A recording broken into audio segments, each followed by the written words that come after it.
Dinhina sa sentro na sipit gidala kining 10-wheeler o 6-wheeler fuso truck nga puno sa mga ginabas nga lawaan, human nga makumpiska sa mga personahe sa DENR ug kapulisan adlaw Martes sa barangay Mati, Las Nieves, Agusan del Norte. Around 400 plus nga pieces ang nakumpiska mga kahoy.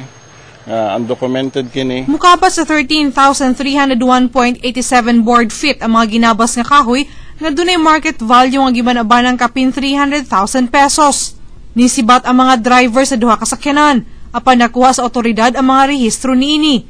Nakapangalan sa usa ka JV Santan ang 10-wheeler truck ug Ruel Tumanda ang 6-wheeler fuso truck nga parehong taga Butuan City.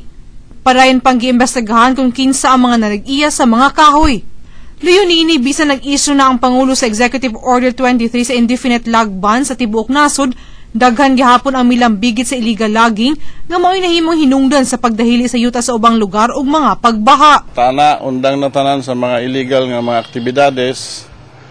Kini dili gini pasayloon sa mga ahensya sa gobyerno sama sa DENR, PNP o military.